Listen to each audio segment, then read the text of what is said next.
Welcome back in, everyone, to EA Sports coverage of the NFL.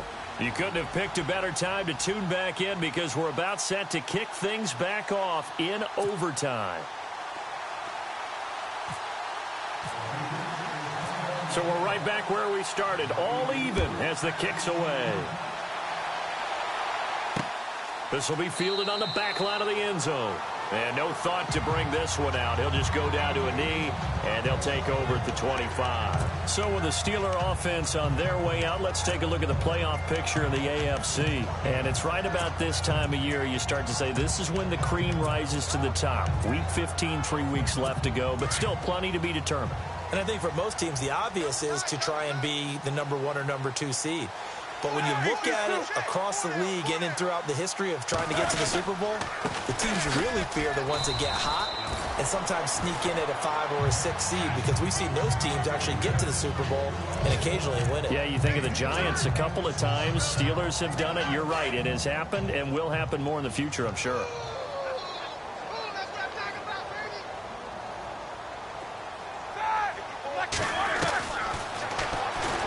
Stepping up, he's going to keep it. He'll get 2 on the keeper, but it becomes now a 3rd down. Anytime you decide to use your quarterback as a runner, most of the time when you design a play, you're expected to break a little bit bigger than this one, because when you run him on short gains, your risk-reward and him taking hits, I'm not sure that's the payoff they were looking for. Here's Roethlisberger. Hits his target, Hunter. And he's got the first down yardage before he's brought down at the 42. The Steeler first down on the pickup of 11 yards. And with that last play, he's now up over that 300-yard mark. And in today's NFL, it almost feels routine. And I hate that when you talk about a 300-yard passing game. To me, 300 yards still signifies excellence, and he's achieved that in this performance. And he'll be tackled right on the midfield logo. Give him 9 on the carry that time, and they're set up with a 2nd and 1. And that looked like some pretty easy yardage there right up the gut. And he's a guy that has some height to him. So when you don't have to drop a shoulder or create or get through contact or trash, makes it a lot easier to stay upright, see the field, and make a run as we just saw there. And he'll get it down to the 47 here. Only 3 there on the pickup, but that's enough to move the chains. 2nd and 1, and people want to run the football. This is where every back in the league is supposed to do exactly what we just saw there. Pick up the first down. Here we go. On 1st and 10, it's Roethlisberger. And time finally runs out. He can't get rid of the football, and he's taken down. And here comes play number 6 on this drive. So Roethlisberger, we've seen this before, unfortunately. He'll depart. And all eyes now on the backup quarterback as he'll duck under center. To the sideline. Wow, what a catch. Doesn't get a lot out of it, but he is able to keep the feet in bounds. That catch good for only a yard, and it'll be 3rd down.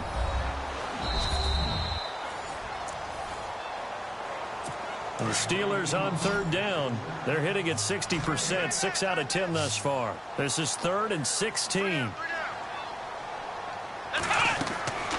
From the shotgun, here's Dobbs. The Pats are going to get there. Down he goes. This has been a tough one for this offensive line. It appears almost like they've been on roller skates this entire game, the way they've been pushed around. 6 sacks given up in this one. He gets this one away, and boy, it's another boomer. This is taken around the 12. Call that a 44-yard punt, 5 on the return. And the Pats will be backed up deep to get the drive started as they take over 1st and 10. And the Patriots gearing up to go now. Their defense did its job, got the stop. All they need is 3, and this is over. Couldn't have done much else other than score themselves and end it. But they turned it back over to him, and now all they need is a field goal to win the game.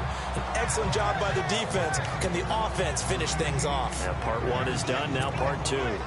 trying to decipher what's going on out there because I don't know if he's just getting bad reads. I don't know if the defense is confusing him. I don't know if he just has, bad info and intel before he snaps the ball. But he's made some pretty bad decisions with the football lately. Yeah, several bad decisions on the interceptions he's thrown in. Frankly, that should have been another pick right there. They call it a gain of 19, and it moves the chains.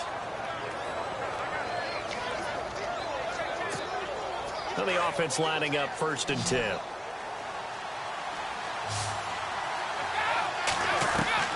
Throwing on 1st down is Brady.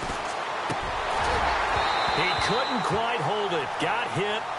Ball pops out. Incomplete. That would have been a great catch, but it's real difficult to hold on to it because it was contested all the way. Would have been a great play if he'd been able to haul that one in.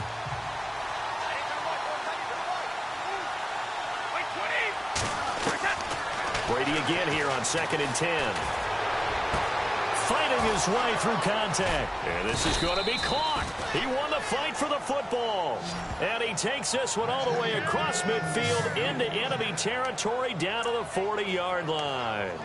Part of the reason we're in overtime, all the interceptions he's thrown in this game, but that was a good throw right there. Hey, he's really not daunted, is he, partner? I mean, it's been interception palooza for him, and he's still pushing it downfield, trying to make a play, and he was successful on that throw.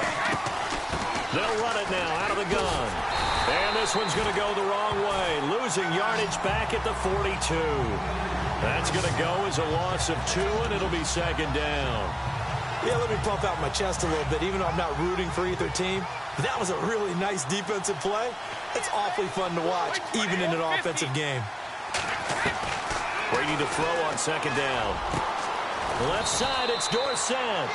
And they're able to get this one past the 30 down to the 25. The Patriot passing game is rolling. They've got another 1st down. And something tells me the moment of overtime won't be too big for number 12, Tom Brady.